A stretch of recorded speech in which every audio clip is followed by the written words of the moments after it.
is when I'm grabbing her up, I'm not gonna be grabbing her up lightly like this, like in some bullshit Krav Maga course. Now, when you do bite for the street, and this is another separate topic for another separate video, but when you do bite for the street, tuck and pluck, tuck, pluck. See, now she's gone ahead and gotten just a couple of inch and half an inch to go ahead and go, oh, okay. Now she's gotten that little bit of supplemental oxygen going into her brain, and it gives her just enough thinking room to go ahead and decide that she needs to act quickly. Here with biting, the natural human reaction is, what the fuck, get the fuck away from me. Think about it, guys, we're animals.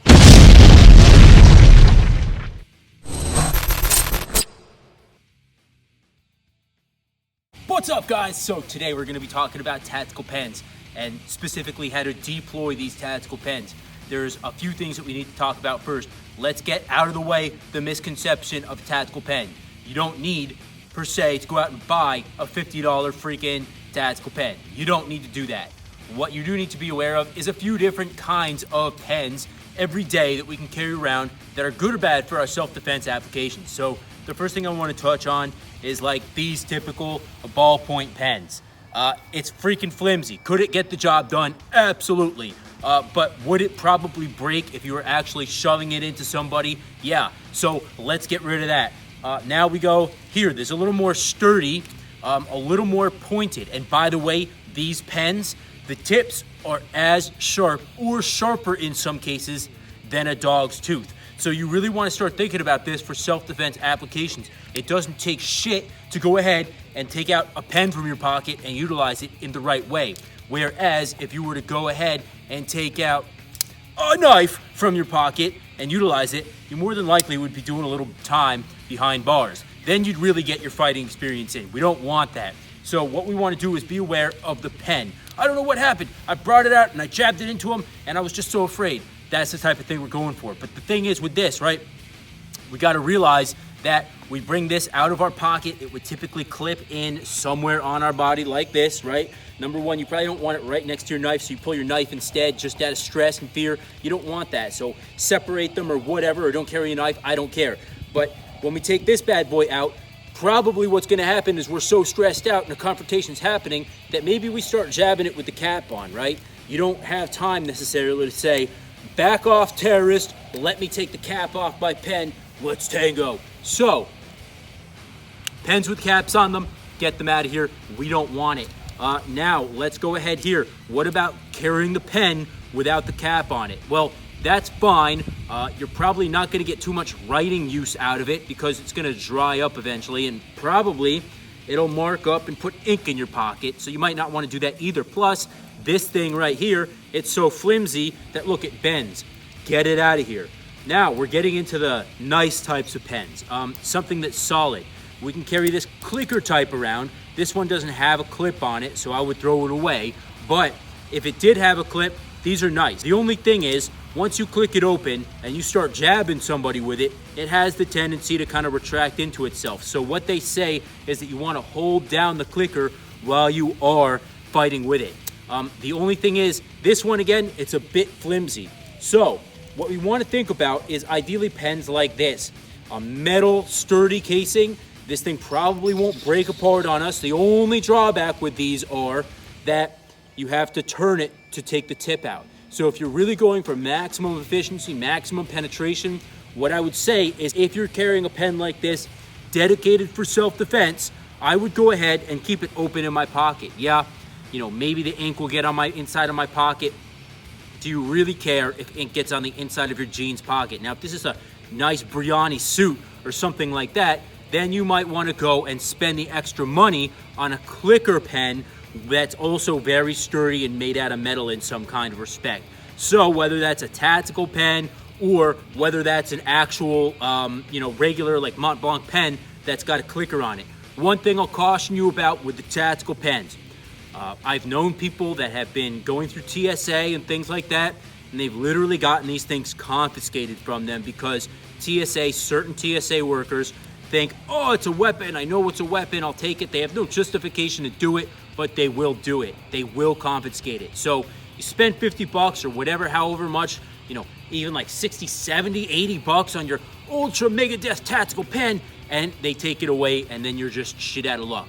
So carrying something like this, which is a nice sturdy metal pen, and it's actually got you know, a nice clicker on it as well, or even if not, just to carry the ballpoint open would be a good idea.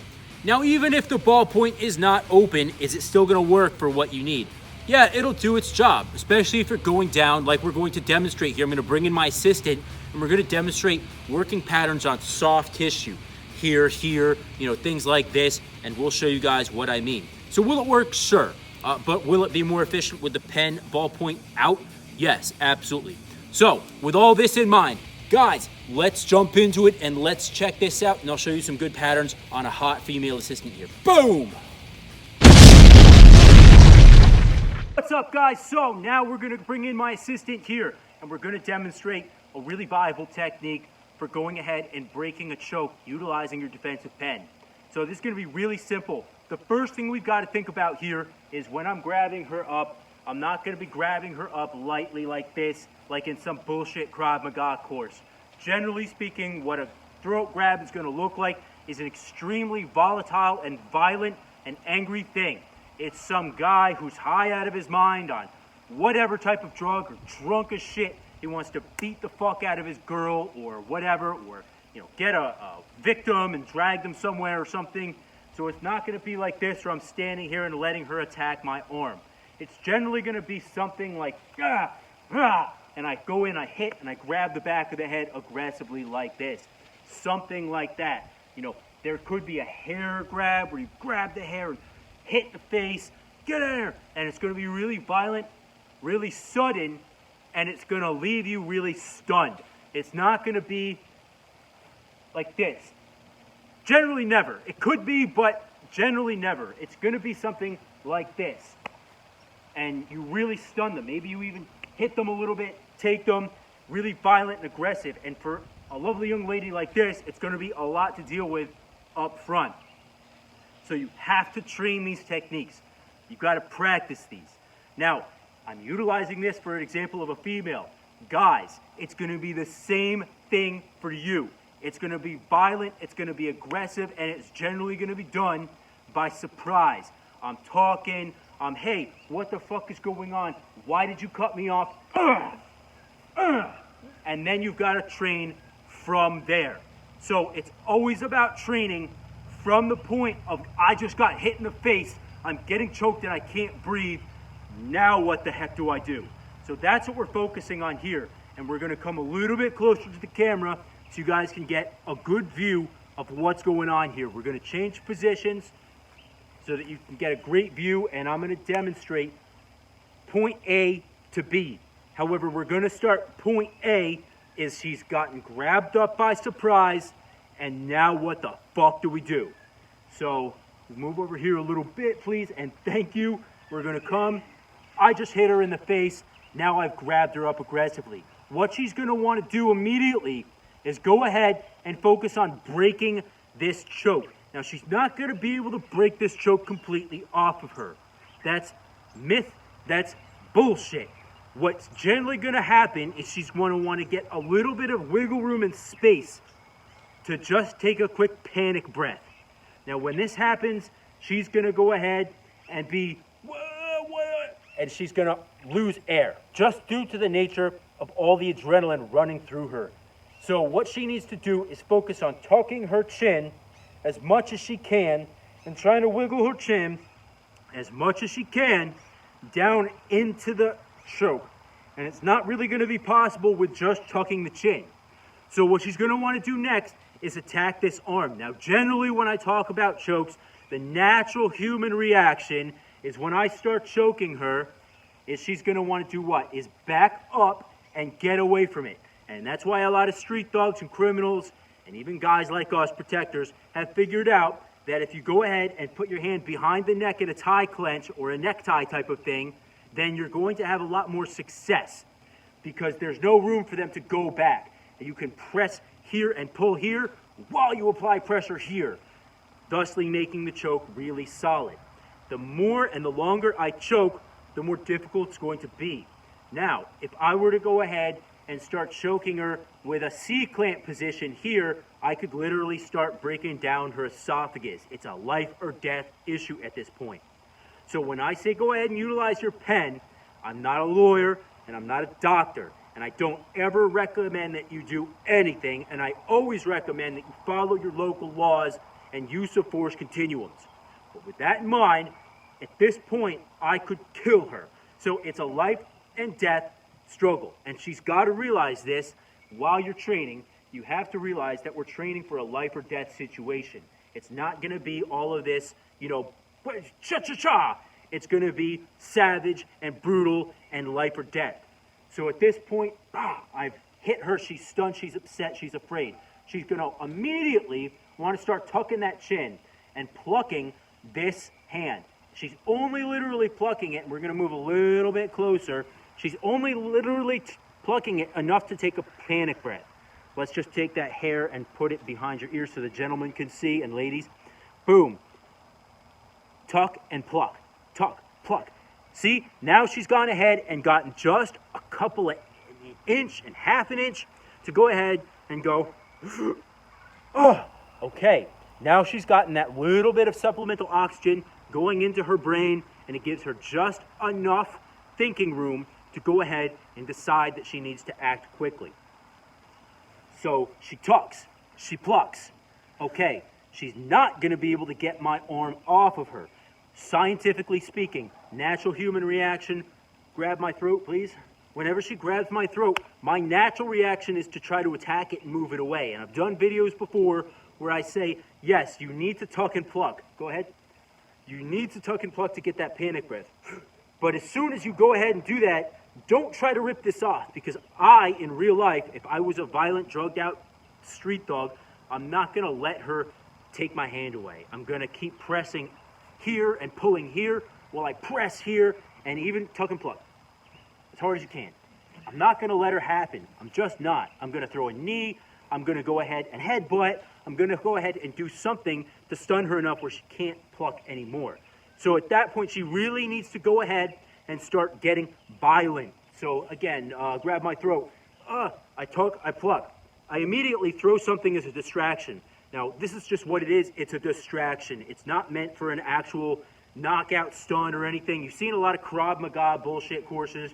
They go here, and they go here, and then like maybe they'll push it off, right? And go, oh, like a little bitch. You can't do that. There's no running. There's no being a little bitch in a violent street altercation. You're either the more aggressive one, and you dominate back and dominate the situation, or you get dominated. That's all there is to it in a real altercation. So at this point, she's going to go ahead and start thinking about utilizing her pen. Before she utilizes her pen, is she going to want to throw a distraction? I can't tell you, because not every situation is the same. However, we can train it both ways. So what she can do is go ahead, tuck and pluck, and then throw a distraction. Chin jab. Ugh. Okay, now she's got a little bit of a distraction. I'm thinking, oh, she's fighting back. Let me get more aggressive. Then she can start taking out her pen. She's tucked, she's plucked. All right, now she can go ahead and utilize all of her body weight, down on this soft part of the crook of my elbow, inside right here. Is this going to, rupture a vein or create internal bleeding like any bullshit self-defense instructor might tell you? Probably not, to be honest. Is it possible? Absolutely. It's possible that you slightly rupture a vein. Is that going to do much? Not really. Have you ever gone for a blood test and they miss a little bit and they fuck it up in your arm? You get a little black and blue mark right here. That's really all that would happen. It's not going to cause massive hemorrhaging. It's not going to make me go and die. It's an extra bonus if you do that, right? Maybe it'll leave an identifying mark for the police later. But it's a distraction, and it's the first phase of attack. So she goes ahead, and we're going to go back here a little bit. Boom. So notice, tuck and pluck. Okay, she brings out her pen. Go ahead, execute that strike. Now notice how she's sinking her body weight all the way down in here. She's collapsing all of her body weight, all like 100 pounds, down in to my arm, thusly breaking that choke a little bit more. Now, I'm a big guy, and I know a lot of our viewers are like X-special, whatever the fuck, and you guys are big guys too. But I know we also have plenty of viewers that are young ladies about the size of my assistant. So what's going to happen is when you bring all of your 100 pounds down onto my arm, is that's going to go ahead and create enough space for you to go ahead and get more oxygen to your brain. It's going to be an oxygen-deprived type of state as it is, right? What's going on? Oh, I just got... So now she can breathe. We want to start thinking about breathing the right way. Deep breaths in through the nose, out through the mouth. Control your adrenaline. Breathing is going to help you.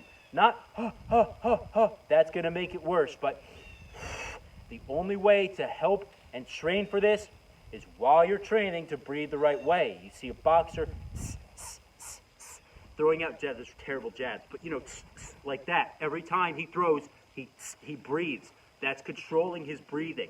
I've been through courses where they're saying don't and don't breathe, but look, if you're a sports guy, you got a boxing background, you know, whatever type of sports, combat sports background, you're going to naturally breathe anyway.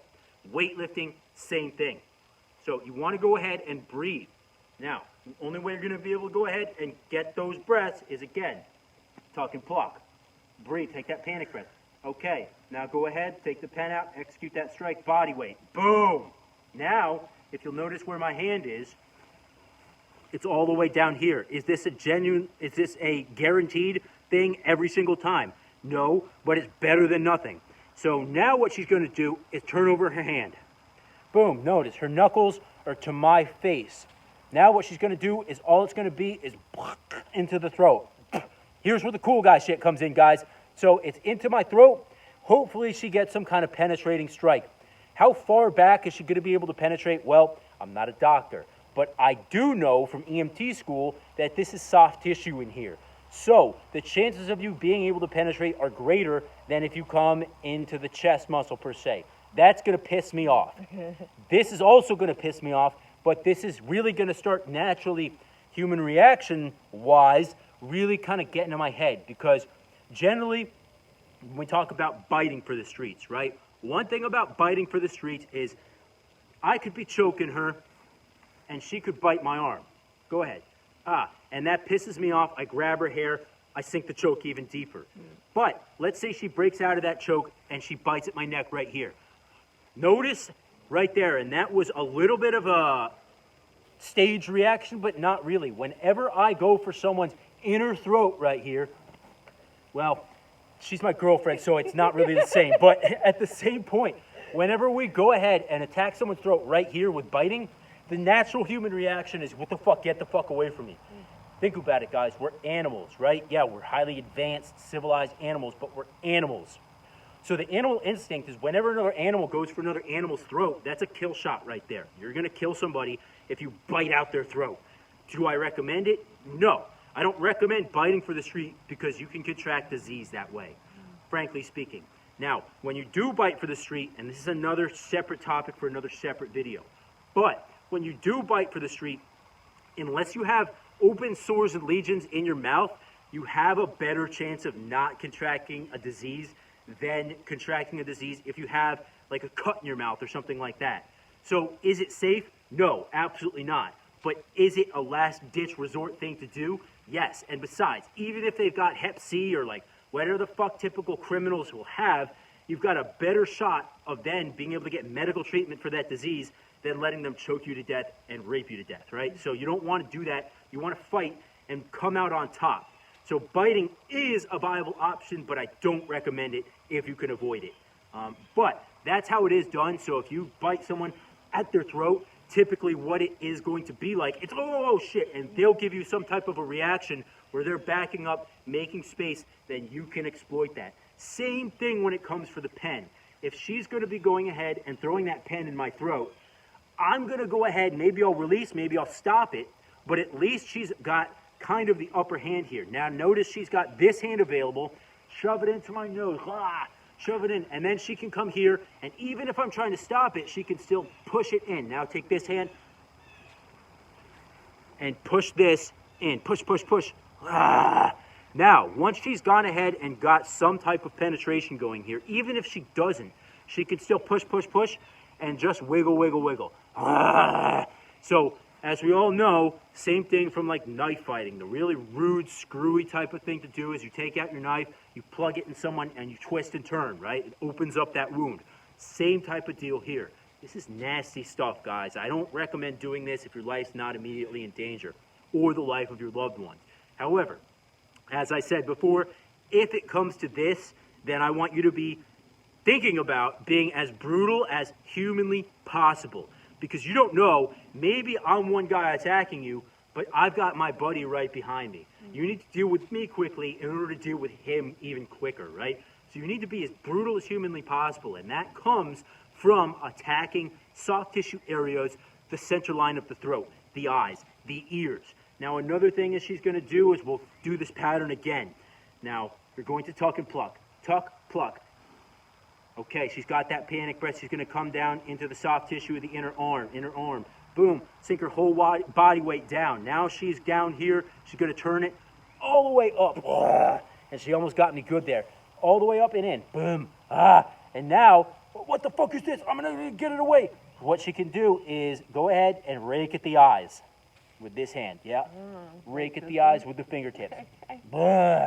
And she's gone ahead and raked at the eyes. Now I'm like, what the fuck here? And she goes ahead and she pushes all the way in as hard as she possibly humanly can. Now she's got me on the defensive. Now, this is psychologically really good for her. She's got me on the defensive. What can she do now? She can go ahead and throw a knee right into the balls.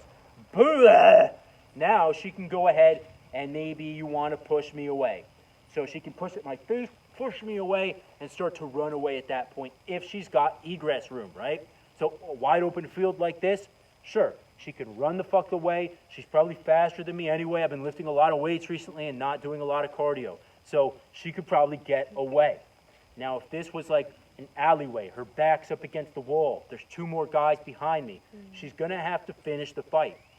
So again, we go into the fact here that you need to train for combatives, you need to train to be aggressive as humanly possible, and you need to train for success and domination. And that's ramping up your aggression. So while she's doing these things, she can be doing a few different things. We talked about the breathing, right? Well, the same thing goes for screaming and yelling. And that's really going to ramp up your psychological aggression level. It's going to, somebody hears a girl in the alleyway screaming. Perhaps you've got a guy like me or you walking by. Hey, what the fuck is that? Why is this girl screaming and yelling? Let's go check it out, Joe. Oh, she's getting attacked by two dudes. Let's jump on them and knife them in the back or whatever, right? So that's another good thing that we can start thinking about here is ramping up the aggression by screaming, by yelling. So what we're going to do is we're going to do that again, do the pattern, and you're going to make a little bit of noise and get aggressive with it. Okay. You think you can do that? Yeah. I think she can too, guys. What do you think? All right. Here. Tuck, pluck. Okay. What the fuck? Bitch. And then what she do? She can either evade. Now she's got my back. What she could start thinking about doing here is, yeah, sure, she could knock me again and then start thinking about running the fuck away. And if I had her up against the wall, problem solved. I'm here. Maybe she, at the same point, attacked the groin. She hit me in the nuts. She poked this into my, soft tissue up here in the center line of the neck. Maybe she raked the eyes. She's kind of in a favorable situation, and I'm here kind of like, what the fuck, dude? And I just got fucked up. I'm going to have to seek medical attention, perhaps go to the hospital. I mean, if there's a hole in my neck, then yeah, I'm going to have to go to the hospital. They're going to question the guy. Hey, what the fuck happened? It looks like you got a pen. I'm going to have to make up a story. They'll probably call the cops. Problem solved. She goes, files a police report. Yeah, this guy looked like I stuck it in his neck, and all the cops have to do now is go check the local ERs or whatever, and there'll be a freaking APB or whatever you cops call it out about some guy, and they'll pick him up later, hopefully. Best case scenario, worst case scenario, she's gotten away. I've learned a quick lesson about don't think that just because there's some random cute girl walking around, I can victimize her. So she's taking the power back. Step in on camera here so the guys can look at you. So she's taken the power back into her hands. She has realized that she is her first. and last line of defense, and she has solved the problem on her own. She didn't have to call the police. Again, calling the police is always the right thing to do, but when it comes to being 2 o'clock in the morning, I'm freaking hanging out on the street drunk, I see a girl walk by, I take a target of opportunity. Is she going to have time at this point to call the cops? No, she needs to be able to deal with it herself. So that's what she's doing. And again, we're going to do it from this angle. I'm going to go ahead, grab her up, come with me. She tucks and she plucks. Okay, she's got that panic breath. She gets really aggressive and starts screaming a little bit. Go ahead. Help! Yeah, and then what she, go ahead. Ah! She screams while she's doing that. Ah! Ah! Fuck you! Boom! Into the knee, into the, yeah.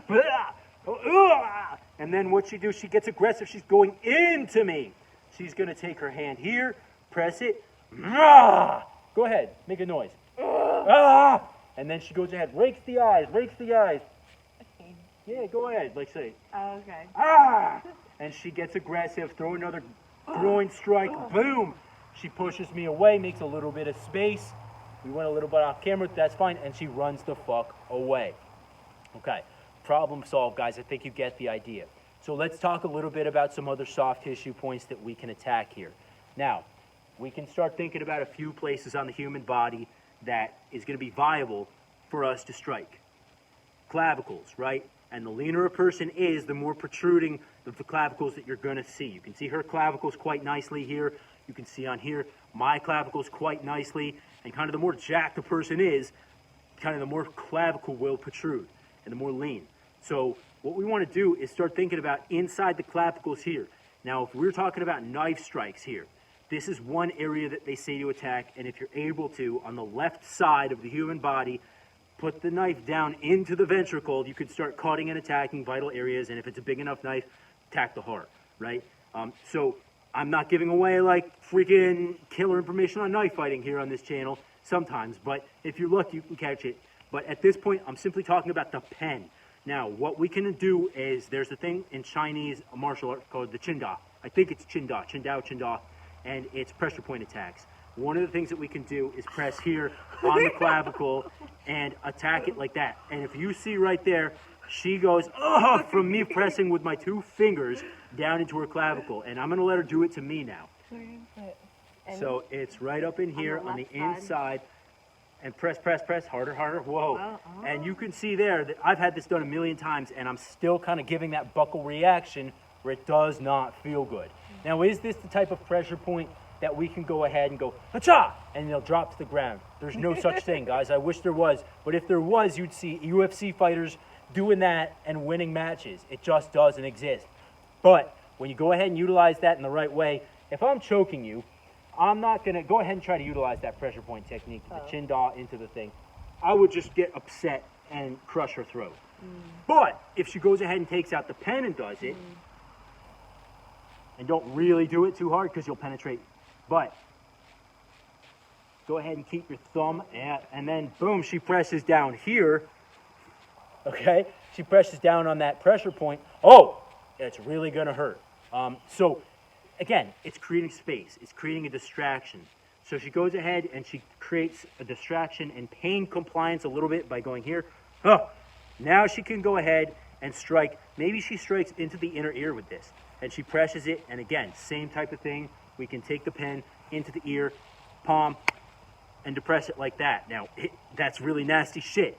There's been stories of like, I've seen on YouTube even a guy, I forget the guy's name, he was talking about a prison thing, where he saw a guy kill a guy with a pencil, doing that into the ear. Is it possible? Sure, you could penetrate, into the brain wall and all that. Obviously the brain is protected by a very thick skull. Really thick up here, that's why we headbutt with this part of the head. But when you're able to penetrate into it, can you tickle the brain? Sure you can, absolutely. So don't do this if it's just some, bullshit altercation with Sally down the street because Sally, hooked up with your boyfriend or whatever. Don't do that. But if it is the type of thing where the guy's choking you to death and you need to go and create pain compliance here and shove this in there, you got to do what you got to do. So we go ahead and we start thinking about more techniques here. And once you start thinking about the targets and the vital areas that we can't attack, the world becomes your oyster. So we start thinking about it, but it all starts from a bad situation, pain compliance. Go ahead and do the tuck and pluck, tuck and pluck. Now we're gonna go ahead and get some pain compliance. So go ahead and throw this pen into the left collarbone. Oh, what the fuck? Now I'm getting really upset. Maybe I throw my fingers into her eyes and I start digging, or I throw an elbow strike, right? She knows it's time to go to plan B. She takes her hand, maybe she keeps wrist up, into the ear. Now, chances are she may not get into the ear, but if she gets into the side of the neck, again, a soft tissue point. So, obviously, carotid arteries are right here. When we're attacking somebody with the rear naked choke or a lot of different choke variations, we're attacking the carotid arteries. Again, it's a small target to hit under duress. However, if you start attacking it, human nature is, go ahead and just take the pen, try to get the carotids. My human nature is I'm going to want to stop her. Now both my hands are involved in stopping this. What does she have available? Her other hand, hammer fists, down onto the temples, into the bridge of the nose, onto the eye socket. She can go into the throat. She can go on the clavicle, exactly. She can open her hand up like this and step in and chop. There. So there's a lot that we can start doing once we get a basic knowledge of the target areas that we need to strike with self-defense. It's all after understanding the basic medical premises of where we could strike and where we should not strike. For example, if she strikes at my chest With the pen? with the fist, Okay. I'm pretty jacked. Like, I do a lot of bench press and shit. I'm not going to feel that. But if she does that same thing down onto the clavicle, I don't care how jacked I am, it's going to break. I think 5 or 6 pounds of pressure, up to 8, something like that, breaks the clavicle. And once your clavicle breaks, guys, I don't know if you guys have ever had something like that, but if you haven't, or if you have, you'll know. But if you haven't, let me tell you, it will put you out of commission. So these targets that she's going to want to exploit are applicable with an empty hand, with a weapon, like a pen or a flashlight, same type of deal. Bridge of the nose, going ahead and striking the inner portion of the throat, the center line of the throat.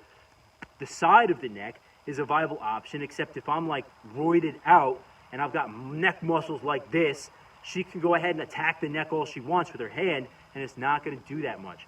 But if she starts clawing and ripping at it, especially if that pen's got a nice point on it, and she starts jabbing and sticking and twisting, then she's going to start breaking skin, opening up tissue, and perhaps even going ahead and affecting a massive arterial bleed. That's not what we're after. We don't want to kill anybody.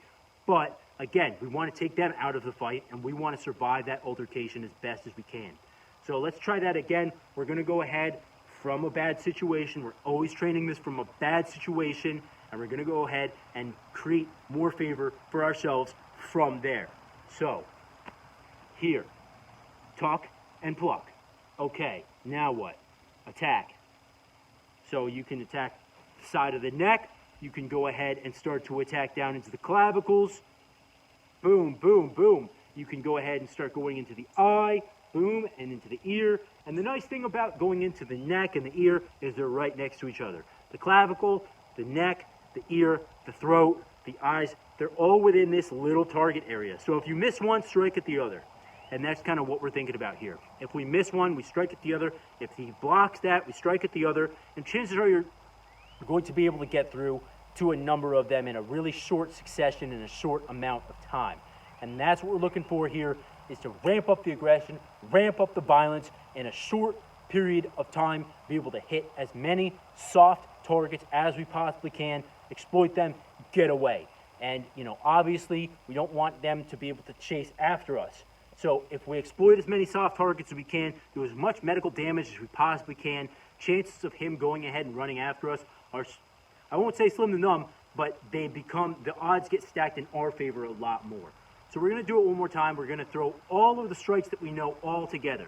And when you guys are training this stuff, I want you to just attack every single possible target that you can remember. And then when you forget something and you say, oh, I could have attacked the groin, then you're starting to think about it. Then you're starting to get better. Next time, attack the groin and all of the other targets that you miss. So she's going to go ahead from a bad situation. I've struck her in the face. I'm going ahead and grabbing her up.